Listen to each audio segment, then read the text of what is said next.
전능하신 아버지 하나님 감사합니다. 하나님의 그 전능하심으로 이루어내지 못하실 것이 전혀 없으시기에 저희와 같은 죄인들도 주님께서 의인으로 바꾸어 주시고 저희 같은 육들도 하나님께서 당신의 영으로 다시 당신의 영이 되게 하여 주시니 이와 같은 놀라운 역사가 저희들 모두에게 임함으로 우리가 이제 기쁨으로 주님을 비로소 뜨거운 하나님의 사랑을 힘입고 영원토록 찬송할 수 있는 하나님 나라의 백성들, 참된 하나님을 경배할 수 있는 예배자들 되게 하시니 감사합니다. 오늘도 삶의 처소에서 주님을 만나며 기도하며 말씀 읽으며 찬송하며 경배하며 살아가는 종들 위해 하늘의 거룩한 음성이 순간순간 계속하여 들려줄 수 있도록 그들을 주관하여 주시옵소서. 감사하며 예수님의 이름으로 기도하옵나이다. 아멘. 하나님 말씀 같이 나눕니다. 오늘은 누가복음 1장 46절 이하 50절까지의 말씀을 보겠습니다. 누가복음 1장 46절 이하 50절입니다.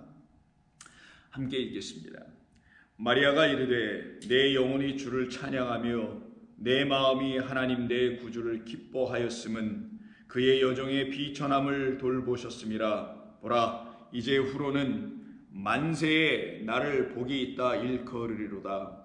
능하신 이가 큰 일을 내게 행하셨으니 그 이름이 거룩하시며 긍휼하심이 두려워하는 자에게 대대로 이르는도다. 아멘.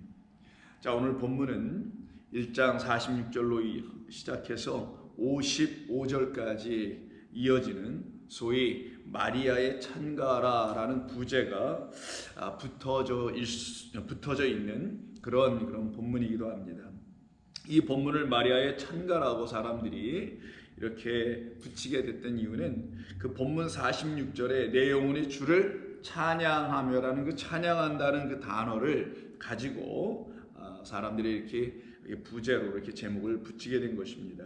자, 오늘 본문을 보니까 마리아가 그 위에 있는 45절까지의 말씀, 곧 엘리사벳을 방문한 이후에 그로 말미암아 하나님의 음성을 다시 듣게 되었죠. 즉 엘리사벳이 성령의 충만함을 받아 42절 이후로 쭉 45절까지 마리아에 대하여, 그리고 또 마리아가 잉태한 그 아이 그리스도 예수님에 대하여 다 일일이 이야기했습니다.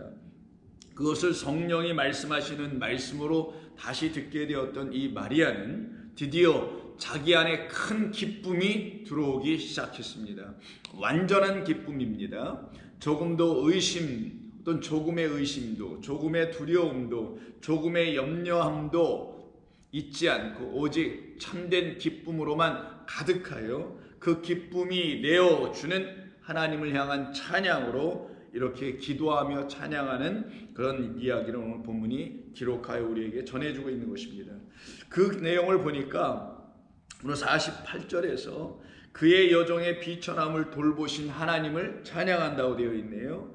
내 영혼이 주를 찬양하며 내 마음이 하나님 내 구주를 기뻐하였음은 이유가 무엇이었느냐? 내가 왜 하나님을 찬송하며 내 하나님 구주를 내가 이렇게 기뻐하고 즐거워하는 이유가 무엇인가? 그 이유는 다른 데 있지 아니하고 나와 같은 여종, 이 여종의 비천함을 돌보아 주셨기 때문이라 라고 이 마리아가 하나님을 고백하는 그의 이유, 고백의 근거를, 찬송의 이유를 자신의 삶을 놓고 이렇게 고백합니다. 그가 말하는 것을 보니 비천함을 돌보아 주셨기 때문이라고 하네요. 그러면 마리아가 생각한 마리아의 삶에 나타난 비천함은 무엇이었을까요? 그건 다름 아닌 하나님의 은혜가 없었던 삶에 드디어 하나님의 은혜가 임하는 삶으로 바뀌는 과정이 지금 1장에서 누가가 기록하고 있는 내용이었죠. 그러면 그의 삶의 비천함이라는 것은 하나님의 은혜를 받을 수 없는 그런 나라는 자가 하나님의 자비하심과 긍휼하심으로 말미암아 하나님의 은혜를 입은 자 되었기 때문에 나 같은 비천한 자를 하나님께서 당신의 은혜로 나를 더 이상 비천한 자로 삼으지 아니하시고 나를 오히려 높이시며 복 있는 자라 하시며 라고 하는 그 감사의 찬송을 드리게 된 거예요. 거예요. 그러면 마리아에게 찾아왔던 가브리엘이 정말 그와 같이 말을 했나요? 그랬죠. 그래서 28절을 보시면 그에게 들어가 이르되 은혜를 받은 자여 기뻐할지어다 라고 했지 않습니까? 주께서 너와 함께 하시도다. 또 30절에서도 천사가 이르기를 마리아여 무서워하지 말라. 내가 하나님께 은혜를 입었느니라 라고 말씀합니다.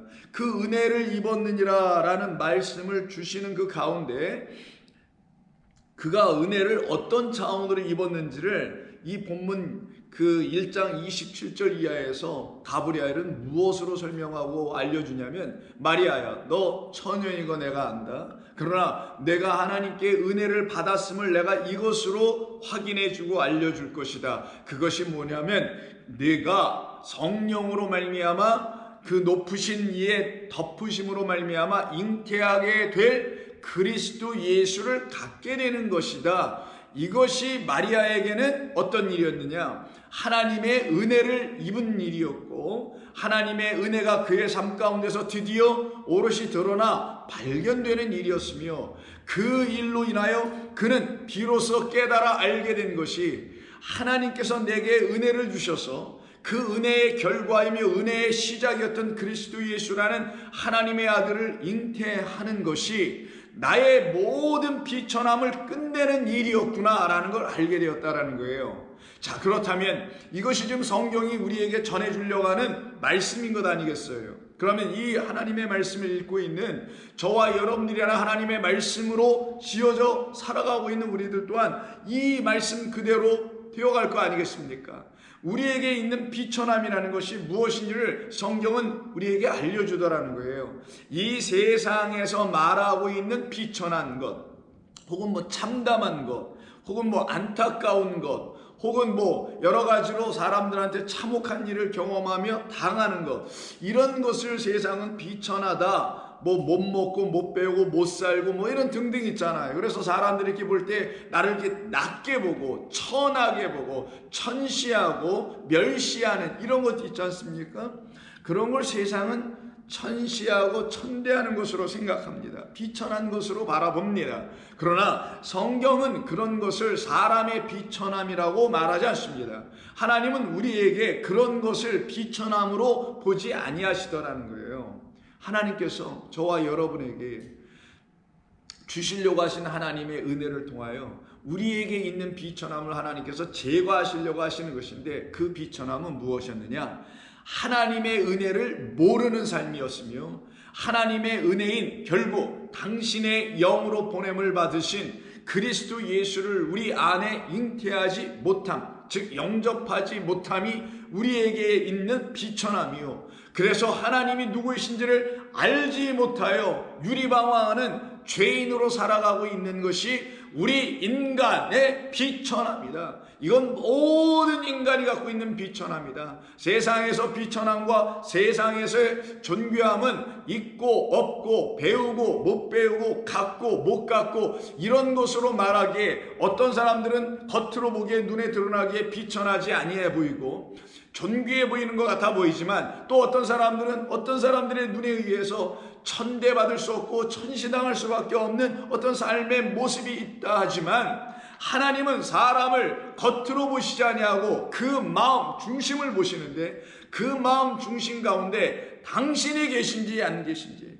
당신의 영이 있는지 없는지, 당신이 보내신 그리스도 예수라는 만유의 주요 그리고 우리의 생명의 주 되신 하나님의 아들 그리스도 예수가 있는지 없는지 그것을 보시는 중심을 보시는 하나님께서는 우리 인간의 판단하는 비천과 존귀로 보지 아니하시고 당신의 은혜의 유무로 우리의 존귀와 우리의 비천함을 보신다라는 거예요. 그래서 너나 나나 할 것 없이 우리 모두도 마리아처럼 하나님의 은혜를 입기 이전에는 하나님의 은혜로 말미암아 그리스도라는 하나님의 영을 잉태하기 이전에는 모두 다 비천한 이 세상에 죽어가고 있는 육적 존재에 불과했다는 사실을 알게 되었으나 이제 그것이 끝이 나고 그것을 끝이 나게 하는 하나님의 영이 부어짐으로 육을 지향하는 자가 아니요 육으로 또한 살아가는 자도 아니요 오직 하나님의 영으로만 살아가며 하나님의 영이라는 은혜의 말씀으로만 살아가는 그런 존귀하고 복된 사람들로 바뀌어졌을 때 그들의 삶에서 하나님을 뜨겁게 찬송하며 경배하며 높이는 일이 왜 일어나지 아니할 수가 있겠습니까? 그래서 성도면 곧 하나님의 은혜가 무엇인지를 그들의 삶 가운데서 그리스도 예수로 말미암아 하나님의 말씀을 듣고 깨닫게 되는 모든 일들을 통하여 알게 되었더라면 그들의 삶인 바로 여러분들의 삶에서 하나님을 찬송하고 경배하며 찬양하는 삶이 멈추지 않게 될 것입니다. 그래서 48절에서 지금 그의 여종의 지금 자기 자신을 말하는 거죠. 마리아 자신의 비천함을 돌봐주셨던 하나님을 찬송합니다. 이때 이 비천함이라고 쓴 이 본문의 단어는 타파에노시스라는 헬라어를 이렇게 우리말로 번역을 한 것인데 이거는 낮아지다, 낮게 여기다, 보잘것없이 여기다, 천시하게 여기다 뭐 이런 뜻이에요. 그래서 이게 명사로 쓰일 때는 여기 비천함이라고도 할 수 있고 아니면 치욕이라는 말로도 쓸 수도 있고 아니면 굴욕을 당하다 할 때 그 굴욕이라는 말로도 사용합니다. 그래서 이 말은 사실은 어떤 말이냐면 하나님께서 내게 보내주신 바로 마리아에게는 자기 안에 잉태된 그 말은 그에게 그의 안에 하나님께서 주신 당신의 영이라는 그리스도 예수께서 이 땅에서 곧 마리아라는 우리들에게 들어오지 아니하였더라면 바로 잉태하지 못했더라면 나는 영원한 굴욕과 비참함에서 벗어날 수 없는 자였습니다 라는 그런 얘기를 하는 거예요. 그게 바로 돌보셨다라는 거예요. 그럼 하나님께서 저와 여러분의 영혼을 돌보시고 삶을 돌보시고 한다는 그 말의 의미는 우리를 더 이상 하나님이 없는 자의 삶을 살지 않게 해주시는 거죠. 그게 돌보심이에요. 우리를 더 이상 하나님 없이 그리스도 예수가 누군지 모르는 상태로 살아가는 그 삶에서 우리를 끄집어내고 그 삶을 끝을 내버리시게 하시는 거, 이게 하나님의 케어, 돌보심입니다. 우리가 뭐 다른 거 돌볼 게 없어요. 하나님 앞에서 우리의 삶을 놓고 하나님 이것도 돌봐주세요, 저것도 돌봐주세요 할 수 있는 게 수없이 많이 있습니다. 하나님 다 돌봐주십니다. 그런 육적인 삶에서 여러분의 삶을 하나님께서 지탱케 하시고 지켜주시고 인도해 주십니다. 저는 확신합니다. 그것이 하나님께서 우리에게 보이든 보이지 않든 날마다 공급해 주시는 은혜입니다. 그런데 그 은혜를 통하여 우리로 하여금 정말 하나님의 또 다른 은혜가 있다는 걸 알게 해주고 싶으셔서 그런 은혜를 부어주셔서 우리의 육적인 삶을 붙들어 주신 거거든요. 그럼 또 다른 은혜는 뭐냐? 너희가 육으로 끝날 자들이 아니에요. 너희는 나의 형상과 모양으로 지어진 내 영들이야. 내 영들이 되어야 되는 거야 라는 하나님의 본래의 그 뜻을 우리가 깨달아 알기를 원하시는 것이었고, 그거를 여러분과 제가 깨달아 알게 됐을 때에 하나님께서는 우리 안에 있는 그 영원한 굴욕, 영원한 비참함, 비천함이라는 바로 우리 안에 있는 육적인 것들이 다 끝이 나고 우리를 영원한 존재로 바꿔나가시는 것, 이것이 하나님께서 우리를 돌보시는 내용이었던 것이에요. 그래서 여기 이 타파에노시스라는 이 비천함이라는 단어는 어디서 사용되냐면은 많이 쓰여지지도 않습니다. 사도행전 8장을 보시면 빌립 집사가 그 에티오피아에 간 그 내시를 도와주죠. 그가 이사야에 있는 하나님의 말씀을 읽고는 있는데 이 말씀이 도무지 무슨 뜻인지를 알 수가 없어서 그냥 읽고만 있고 답답한 마음으로 마차를 타고 지금 고향으로 돌아가고 있는 길에 성령이 빌립을 이끌어 그를 만나게 해주죠. 그리고 그가 묻습니다. 읽는 성경 구절이 어떤 것인지를 묻는 이 아이가 사도행전 8장 32절에 있습니다.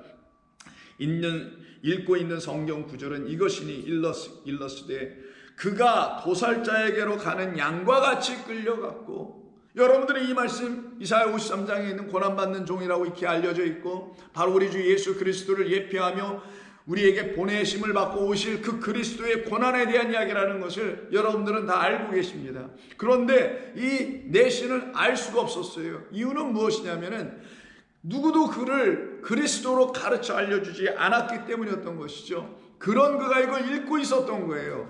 자, 그가 도살자에게로 가는 양과 같이 끌려갔고 털 깎는 자 앞에 있는 어린 양이 조용함같이 그의 입을 열지 아니하였도다.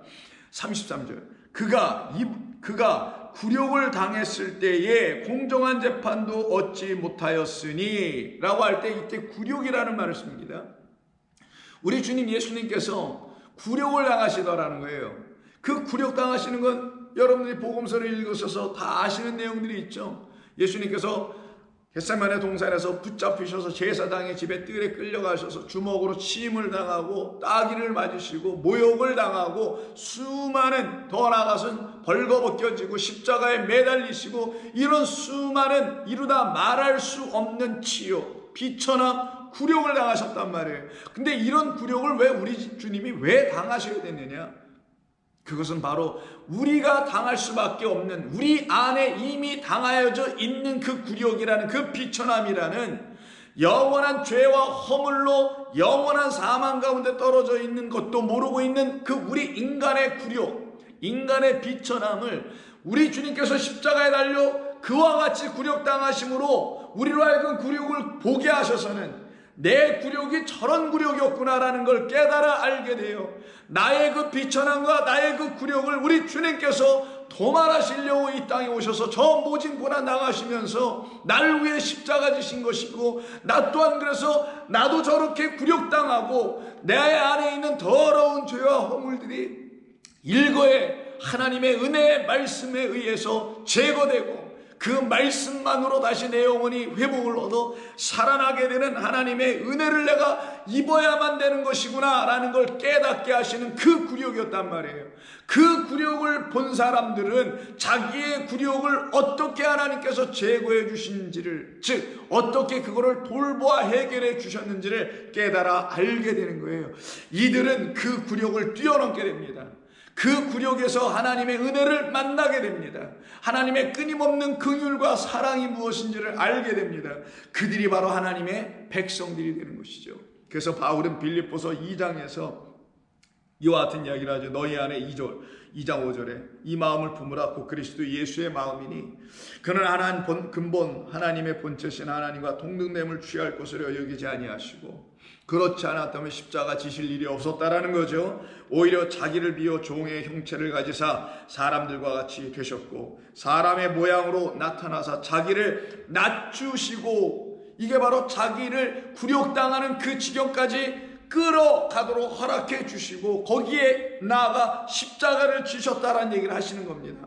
사람의 모양으로 오셨다는 자체가 이미 자기를 낮추신 거고, 그게 바로 굴욕이고 그게 비천함이에요. 왜 그게 비천함이냐? 육으로 있다라는 게 비천함이기 때문이에요. 육으로만 있는 이 세상에서는 비천함이 뭔지를 모릅니다. 그러나 하나님의 영의 나라와 영원한 나라가 있다라는 것을 이 육이라는 세상이 비로소 깨달아 알게 되게 된다면 그들은 자기들의 육적인 세상에 갇혀서 살고 있다는 것이 얼마나 굴욕적이며 얼마나 비천하고 비참한 것인지를 그때 돼서 비로소 아는 거거든요. 이 세상에 하나님께서 보내신 그리스도 예수께서 오지 아니하셨더라면 이 세상은 이 세상 자체로 끝이 났을 거예요. 굴욕이 뭔지 비천함이 뭔지 그런 아무것도 모르고 살았을 겁니다. 그런데 하나님께서 당신의 아들을 이 땅에 보내주심으로 그로 인하여 비로소 이 세상은 세상이 갖고 있는 굴욕과 비천함이 무엇인지를 비로소 알게 됐다라는 거예요. 그게 뭐냐? 우리 인간이 하나님의 형상으로 지어받았음에도 불구하고 여전히 육인 상태, 이게 바로 죄와 허물이 만들어낸 결과, 육은 정령 죽으리라는 그 끝을 경험할 수밖에 없는 그 굴욕과 그 비참한 비천함 가운데 떨어져 있는 상태라는 것을 알려주는 거예요. 그런데 그런 우리에게 우리 주님 종의 형체로 사람의 모양으로 낮추셔서 이 가운데 오셔서 바로 우리를 어떻게 하려고 오셨느냐? 우리의 굴욕을 제거하고 우리를 알고 하나님의 은혜와 하나님의 긍휼로 말미암아 믿음으로 구원을 얻게 하신다는 그 뜻을 가르쳐 주셔서는 우리의 영혼의 구원을 받아 우리도 하나님의 영을 갖고 그 나라에 갈 수 있다는 사실을 알게 해주시는 그 길을 열어주시기 위해서 그가 비천함을 당하셨다, 그가 굴욕을 당하셨다, 그 똑같은 단어가 바로 여기서 지금 자기를 낮추셨다고 하는 타페노라는 동사형으로 이걸 좀 사용하고 있습니다. 그럼 그리스도 예수께서 먼저 굴욕을 당하신 것은 그리스도 예수께서 이 땅에 인간으로 오신 것과 같다라는 말이에요. 육으로 떨어지는 건 굴욕입니다. 이게 비참함입니다. 여러분 이거 잘 알으셔야 돼요. 우리 인간이 육으로 갖고 있는 그 자체가 비참한 거예요, 사실은요. 그러나 하나님의 영이 있음을 알게 될 때 이 육은 비로소 비천해지지 아니하고 비참해지지도 아니하고 사방에 어떤 것이 에워싸고 둘러싼다 할지라도 굴욕을 당하지 아니하고 오직 하나님의 은혜로 말미암아 내가 구원받은 백성, 하나님의 영을 가진 백성이니 이 육으로 내가 더 이상 굴욕을 당하지 않게 되는 차원이 다른 인생을 비로소 살아갈 수 있게 되는 것입니다. 그래서 사람의 모양으로 나타나서 자기를 낮추시고 죽기까지 복종하셨으니 곧 십자가에서 죽으심으라. 이러므로 그 죽으심이 자기의 굴욕을 다 끝내게 하신 하나님의 영의 이름으로 오셨다는 사실을 알게 된 성도들은 이분을 어떻게 드디어 보게 되냐? 우리 주님을. 이러므로 하나님이 그를 지극히 높여, 낮춰졌던 그를 지극히 높여. 이게 뭐예요? 다시 하나님께서 말씀이 되어 육신으로 이 땅에 오셨던, 사람의 모양으로 오셨던 그분을 십자가에서 죽었더니만 다시 그를 높여 하나님으로, 영으로, 그리스도로 존귀하게 만드신다라는 거예요. 이러므로 하나님이 그를 지극히 높여 모든 이름에 뛰어난 이름을 주사 하늘에 있는 자들과 땅에 있는 자들과 땅에 아래에 있는 모든 자들로 무릎을 꿇고 예수의 이름에 꿇게 하시고 모든 입으로 예수를 그리스도라 주라 시인하여 하나님 아버지께 영광을 돌리게 하였느니라. 이게 지금 마리아의 찬가며 이것이 바로 저와 여러분들의 찬가가 되어야 되는 거예요. 될 수 있게 된 겁니다. 왜? 바로 우리 주 예수 그리스도로 말미암아 여러분들도 똑같이 이 과정을 겪어 가고 있기 때문이고 이미 여러분 안에는 확신이 들어와 있거든요. 이게 약속이니까, 이 말씀 자체가 이미 맹세해 놓으신 언약이니까, 그런 언약대로 우리 주님이 그렇게 되신 것은 나도 그 언약 안에서 우리 주님처럼 똑같이 그렇게 될 거라는 거 아니겠어요? 지극히 높으신 우리 하나님께서 우리를 그렇게 존귀한 자로 다시 들어 세워주시겠다라는 거예요. 그래서 우리가 하나님의 그 품 안에, 그 손 안에서 올려짐을 받게 된다는 것을 말하는 겁니다. 이게 부활하고 승천하여 하나님의 영원한 나라 안에서 영원토록 살게 될 하나님의 사람들, 하나님의 백성들에 대한 이야기인 것이죠. 그래서 빌립보서 그 다음 장이 3장 20절 이하에서도 다음과 같이 말합니다. 바로 이렇게 그 우리 주님의 십자가에서 죽으심으로, 그가 굴욕당하심으로 우리의 굴욕과 비천함이 끝나게 되게 하신 것은 바로 우리의 시민권을 하늘에 있음을, 시민권을 갖고 하늘에 있음을 알게 해주려고 한다는 거죠. 그러나 우리의 시민권은 하늘에 있느니라. 왜 이런 말을 할까요? 9절서도 보죠. 19절. 그들의 마침은 멸망이요 그들의 신은 배요 그 영광은 부끄러움에 있고 땅의 일을 생각하니라. 이걸 한마디로 말하면 전부 다 육적인 존재들이라는 거예요. 육적인 존재니까 육적인 것밖에 생각을 못해. 나면서 죽는 것까지밖에 생각을 못해. 나면서 핏덩어리가 자라나면서 이 세상의 땅에 있는 것을 먹으며 그것만 추구하고 그것을 추앙하다가 죽을 수밖에 없는, 그래서 그들의 마침 멸망이요 그들의 신은 패요 그들의 영광은 부끄러움만 내놓는 것이 영광이더라는 거예요. 인간이 만들었던 어떤 모든 영광이라는 게 하나님 보시기에 전부 다 부끄러운 것들. 왜? 땅의 일을 생각하고 있기 때문이라.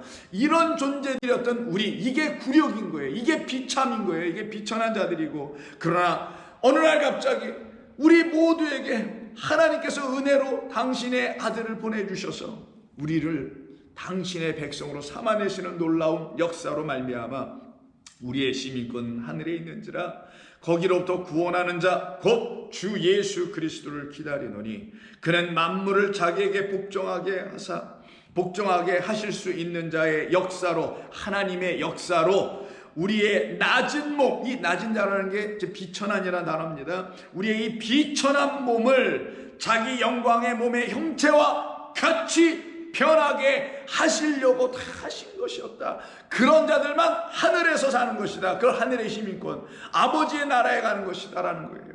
그러니 여러분 생각해 보세요. 비천함이라는 말의 의미는 뭡니까? 다시 말씀드리지만 이 세상의 땅의 일을 생각할 때는 비천함이 땅에서 말하는 것들 가지고 비천하니 종교하니 뭐 이렇게 말을 하잖아요. 그런 게 아니라는 거예요. 하나님은 공평하십니다. 우리 모두에게 육이라는 걸 갖게 하시는 공평하신 하나님의 그 육으로 하나님은 모든 것을 설명해 주시고 그 육으로 우리를 가르치십니다. 우리가 육으로만 있게 되면 그 자체가 비천함이요 땅의 일밖에 생각할 수 없는 자의 삶을 살 수밖에 없으나 그런 우리를 위하여 당신의 아들을 종의 모양으로 사람의 모양으로 오셔서 십자가에서 죽으심으로 그가 굴욕당하심으로 우리 안에 있는 그 비천함, 이 낮은 이 몸, 이 낮은 상태의 몸, 이게 육이에요. 그럼 높은 차원의 몸, 소마, 또 다른 소마는 뭐겠어요? 그게 바로 영광의 몸을 입는 거예요. 그걸 부활의 몸이라고 하는 겁니다. 그것으로 우리를 이루어 가시게, 그걸 갖게 하시려고 자기 영광의 몸의 형차 똑같이 갖도록 우리를 변하게 하셨다. 얼마나 감사합니까? 그래서 4장 1절, 그러므로 나의 사랑하고 사모하는 형제들, 나의 기쁨이여 면류관인 사랑하는 자들아, 이와 같이 주 안에서 서라, 기뻐하라 라고 외치게 되는 겁니다. 그래서 야고보서 기자는 야고보서 1장 9절 이하에서 이렇게 말해요. 낮은 형제는 자기의 높음을 자랑하고 부한 자는 자기의 낮음을 자랑하라. 모두 다 자랑할 수밖에 없다라는 거예요. 낮은 자는 낮은 자로 자랑할 수 있게 되고, 부한 자는 또 부한 자로 자랑하게 되는데, 낮은 자는 어떤 것을 가지고 자랑하겠어요? 낮은 거, 그 육체를 가지고요, 비천함을 가지고 아니죠. 그를 더 이상 육적 비천함으로 살아가게 하지 않기 위해서 우리 주님께서 우리를 자기의 몸으로 변화시켜 우리도 그의 몸과 같은 똑같은 몸을 갖게 해주시는 그 일이 있으므로 우리가 높여진 게 된 그것으로 자랑하라는 거죠. 이게 무슨 말이겠어요? 낮은 자는 자기의 높음을 자랑하라. 너 낮았지만 너 겸손하니까 하나님 보시기에 너 높은 거야, 이런 말이겠어요? 그런 게 아니란 말이에요. 이런 건 너 낮은 자요, 너 낮은 자요, 너 육적인 존재요, 너 비천한 자요. 너를 어떻게 하나님께서 높여주셨느냐?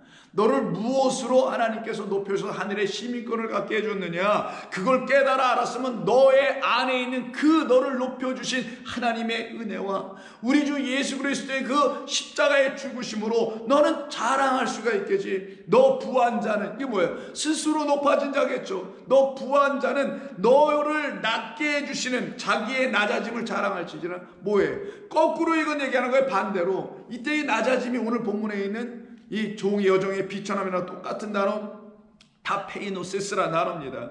나의 이 비천함을, 나는 이런 육적인 존재였네요. 세상에서 사람들이 나를 부하다, 뭘 갖고 있다, 뭘 많이 추구하고 있고 뭘 갖고 있다, 이런 것이 내게 정말 비천함이었군요 라는 걸 비로소 깨달았을 때 그 영혼이 자기가 무엇으로 비천한 것을 알게 되었으니 그 자체가 하나님의 은혜로 알게 된 거 아니겠냐고요. 성령의 도움으로 알게 된 거죠. 그러니 내가 이렇게 육적으로 존재하고 이렇게 죽을 수밖에 없는 존재라는 사실을 알게 해준 그 낮아짐을 나는 자랑하지 않을 수가 없습니다. 겸손을 자랑하라는 게 아니라 나는 내 자신이 누군지도 모르고 살았던 천방지축의 사람, 그냥 육적 덩어리에 불과했었는데 하나님께서 영이라는 그리스도를 내 앞에 딱 대면시켜 주신 그 이후로 나는 영이 무언지를 알게 됐으며, 그때 이후로 나는 육이라는 사실을 내가 알게 되었습니다. 나는 유한하고 그는 영원하며 나는 일시적이고 그는 무한한 끝이 없으신 분이라는 사실을 내가 알게 됐을 때 내가 그 앞에서 부끄럽고 비천하고 굴욕을 당할 수밖에 없는 육을 갖고 있는 존재라는 사실을 내가 비로소 그리스도 영원하신 하나님 앞에서 내가 알게 되었다라는 거예요. 그 비천함으로 나는 하나님 앞에 나갈 수 있는 길이 열렸으니 내가 왜 그 비천함을 자랑하지 않을 수 있는가? 그게 뭔지를 몰랐을 때 그걸 자랑할 수가 없었던 것 뿐이었지라고 하는 거예요. 이는 비유로 씁니다. 그가 풀의 꽃과 같이 지나갑니다.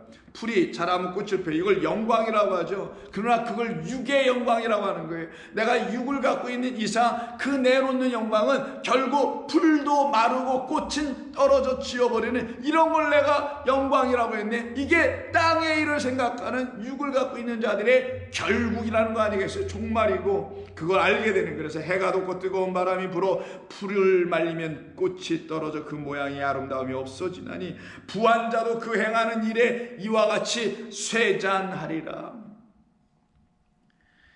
그러면 하나님의 백성들은 어떻게 되나요? 여기서 끝나는 건가요? 아니죠. 비천함을 돌보신다면서요. 비천함을 돌봄, 비천함의 그 돌봄을 받았던 마리아가 어떻게 됩니까? 하나님의 은혜로 말미암아 그리스도 예수를, 생명을, 영원한 영을, 하나님의 영을 잉태하죠. 그렇게 잉태한 그의 삶을 놓고 뭐라고 하는 거냐? 베드로전서에서 이런 얘기를 해서 하게 되는 겁니다. 베드로전서 한번 볼까요? 베드로전서 1장 23절. 너희가 거듭난 것은 썩어질 씨로 된 것이 아니라 썩지 아니할 씨로 된 것이니 살아있고 항상 있는 하나님의 말씀으로 되었느니라.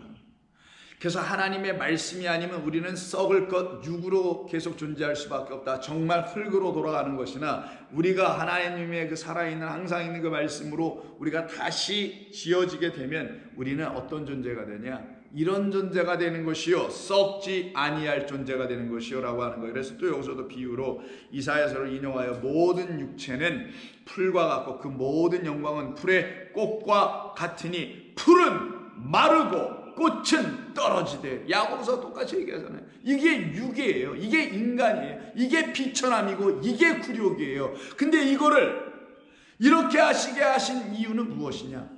왜 만물을 그렇게 주시고 만물 속에 있는 우리 인간도 왜 그렇게 꽃처럼 시들어가고 결국은 죽을 수밖에 없는 존재로 만드신 이유가 무엇이냐? 영원하신 하나님이라는 영을 가르치시기 위함이었다. 시들지도 않고 떨어지지 않고 마르지도 않는 썩지 아니할 씨가 그리스도 예수가 마리아 안에 잉태하면 그가 썩지 아니할 것으로 영원한 하나님의 영으로 갖고 살아가는, 그래서 더 이상 비천하지도 굴욕을 당할 이유가 전혀 없는 하나님의 나라의 백성으로 세워지는 것이죠. 이걸 여기서도 말하는 것이 25절. 오직 주의 말씀은 세세토록 있도다 하였으니 너희에게 전한 복음이 곧 이렇게 우리를 만들어 가시는 말씀이니라.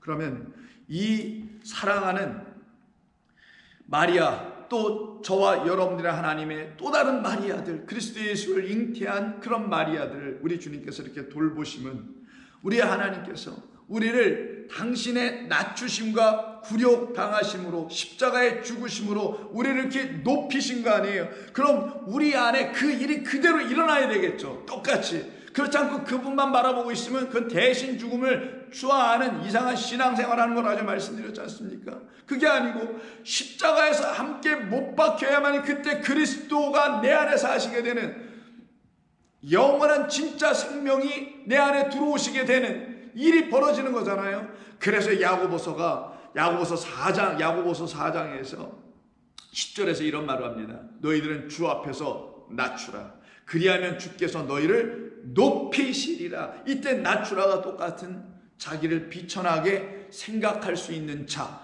하나님 주는 누구예요? 여호와 영의 영 앞에 서 있는 너희들 너희들은 낮춰질 수밖에 없는, 너희들은 그 영을 보면 너 육이 비로소 어떠한 존재인지를 알게 될 거야. 그 육은 그 영원하신 하나님 앞에서 먼지도 안 되는, 의미도 없는, 아무것도 아니라는 사실을 알게 될 때 너는 스스로 비천한 자라는 걸 알게 될 것이다. 이게 바로 주 앞에서 낮추라는 말이지, 세상 기독교가 얘기하는, 세상 사람들이 일반적으로 얘기하는 겸손하라는 말이 아니에요. 그리하면 뭐예요? 그 하나님 주님이 누구이신지를 알게 되면 이런 말이에요. 너는 육이고 그는 영이니 육은 무익하고 살리는 것은 영인 것을 알고 살린다. 모든 것에게 생명을 주고 모든 것을 하나님의 영이라는 생명을 갖게 해주실 수 있는 그 하나님 앞에 내가 딱 서 있다면 너 그 주를 바라보고는 너는 어찌 네가 비천한 자가라는 사실을 알 수 없겠는가? 반드시 너는 알 것이다. 그렇게 되면 주께서 너를 어떻게 되시냐? 다시 당신의 것으로 높이시리라. 이게 오늘 본문에서 이 마리아가 하나님 앞에서 감사로 고백하는 거잖아요. 그러면 이 세상에 두 부류가 있다는 거예요. 주 앞에서 자기를 높이는 인간들이 있는가 하면 주 앞에서 자기를 낮추어서 주님께서 자기를 높이시는 인간들이, 사람들이, 성도들이 나오게 될 거 아니겠어요. 그래서 예수님께서 비유로 말씀하신 누가복음 18장 9절 이하에 보면 성전에 올라가서 두 사람의 기도가 있죠. 두 사람의 기도는 한 사람은 바리새인이, 한 사람은 세리인 사람이 가서 기도합니다. 여러분 이 이야기를 들으셔서 알겠죠. 제가 대략 간략하게 요약만 해서 말씀드린다면, 바리새인은 자기의 부끄러움과 비천함이 뭔지를 전혀 알지 못하는 자였었어요. 자기는 늘 하나님 앞에서, 주님 앞에 서서 낮아질 수가 없었어요. 낮아진다는 건 곧 그냥 율법이 요구하는 여러 가지 해야 될 것들, 이런 걸 다 지켰다라는 의미에서 이렇게 순종했잖아요, 저렇게 복종했잖아요 라는 차원으로 자기 자신의 낮음을 가지고 오는 자였었고, 또 다른 한 사람인 세리는 어찌 하나님 앞에 나가야 될 것도 갖고 있지도 못하고 나간다는 자체가 두렵기도 하고 그 앞에 선다는 건 어찌 말할 수도 없는, 왜? 그는 단순히 세리였기 때문에, 죄인이었기 때문이 아니라 죄인인 자기 자신이 어떤 차원에서 죄인이며 그 죄라는 것도 뭔지를 알고 있는 세리였기 때문이라는 거예요. 그럼 성경이 말하는 죄가 무엇이냐? 하나님이 보내신 그리스도를 잉태하지 못하고 영접하지 못하고 그가 우리의 육을 끊고 영원한 생명인 영생을 주러 오셨다라는 그 하나님의 그 아들을 통해서 하시는 일을 믿지 않는 게 죄란 말이에요. 그래서 죄라 함은 나를 믿지 아니함이라고 말씀하시잖아요. 그러면 나를 믿지 아니하여 하나님이 없어서 하나님을 믿지 못했던, 그래서 죄인이요 그래서 세리였던 이 사람은 어떻게 하냐? 하나님을 대면하고 쓰니 자기 자신이 너무 비참해, 너무 형편이 없어, 어찌 형편없다 말할 수도 없는, 그냥 아무것도 아니야. 그래서 가슴을 치고 하나님 앞에서 뭐라고 기도해야 될지 몰라서 나를 불쌍히 여기소서, 나를 긍휼히 여기소서, 나에게 자비를 부어주셔서 나 같은 육덩어리 죄인이 당신의 의로 말미암아 당신의 영원한 몸을 갖게 하여 주시옵소서라는 기도 외에는 할 게 없는 나는 죄인으로소이다 라고 13절에서 기도를 하네요. 그때 예수님께서 내가 너희에게 이르노니 이에 저 바리새인은 아니고 이 사람 세리가 의롭다 하심을 받고 그의 집으로 내려갔느니라 라고 하시면서 다음에 이와 같은 말씀을 붙여주십니다. 무릇 자기를 높이는 자는 낮아지고, 어떤 자들이 자기를 높일까요? 하나님이 없는 자들은 자기를 높이게 되어 있으며 하나님 앞에 서 있지 못한 자들은 자기를 높이게 돼요. 그럼 이 바리새인은 예배당에 와가지고 성전에 와서 하나님이 계시다는 그곳에 와서 기도를 하고 있었지만 그의 안에는 하나님이 계시지 않았다라는 거예요. 그가 갔던 그 성전 안에는 하나님이 없었다라는 거예요. 근데 똑같은 건물이라는 그 성전 안에 그 세리라는 죄인은 갔는데 그 성전에 무슨 하나님이 계시겠어요? 아니죠. 자기 안에 계신 하나님 때문에 그 하나님 앞에서 마주 앉지 않을 수가 없는 자기의 영혼을 바라봤던 그와 그렇지 않은 자가 서로 이렇게 너무나 달라서는 말씀하신 게 바로 자기를 높였던 저 누구, 하나님 없는 자, 그래서 자기를 높일 수 있게 되었던 그 자, 바리새인, 종교인, 세상 사람들이 볼 때 깨끗하고 온전하고 완벽할 수도 있는 그 사람은 낮아지고 비천해지고라는 거예요. 이 단어가 비천해지고, 자기를 낮추는 자는 이와 같이 하나님의 손에 다시 붙들려, 은혜의 손에 붙들려 높아지리라. 어떻게 높아져요? 그의 몸처럼 변하여 높아지리라. 부활하고 승천하여 하늘이 되리라. 이게 우리 하나님께서 우리 육체 풀과 꽃들에게 말씀이라는 당신의 영을 그리스도로 우리에게 보내주셔서 우리를 그렇게 변화하게 하시는 놀라운 하나님의 역사입니다. 이것은 저와 여러분들에게 이미 다 알아서 이루어진 일이요, 확신으로 다가온 일이요, 믿음으로 감사하며 그 하나님의 이름을 드높이며 찬양하는 사람들이 되게 된 것입니다. 이것이 바로 마리아가 자기의 비천함을 돌보신 주 여호와 하나님을 찬송하게 된 이유였으며, 이것이 또한 저와 여러분들이 하나님을 영원토록 기뻐하며 즐거워하며 찬송할 수 있는 이유가 되는 줄로 믿습니다. 기도합니다. 하나님 고맙습니다. 영원토록 비천하고 영원토록 굴욕을 당하며 치욕을 당할 수밖에 없는, 그래서 저 불구덩이로 들어갈 수밖에 없었던 우리의 영혼들을 주께서 불쌍히 여겨주셔서 주님 없이는 영원토록 가난하며 주님 없이는 영원토록 굶주릴 수밖에 없는 바로 그런 나사로들로 다 다시 지어주셔서 우리로 하여금 주님 앞에 섰을 때 영원하신 아버지 하나님을 대면하니 나는 그림자요, 나는 모형이요, 나는 먼지요, 나는 진토요, 나는 nothing, 아무것도 아니라는 사실을 비로소 알게 될 때에 그런 아무것도 아닌 먼지들 위에 하나님의 영이 부어주셔서 우리를 당신의 영원하고 거룩한 하나님의 나라의 말씀 복음이 되게 하시니 그제서 우리는 꽃도 아니요, 떨어지는 꽃도 시드는 풀도 말라 비틀어지는 것들이 아니라 영원토록 우리 하나님과 함께 살아갈 수 있는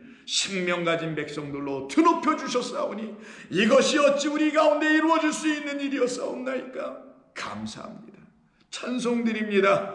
하나님께서 하신 이 모든 위대하시고 거룩하신 일을 찬송합니다. 감사하며 우리 주님 예수님의 이름으로 기도합니다. 아멘.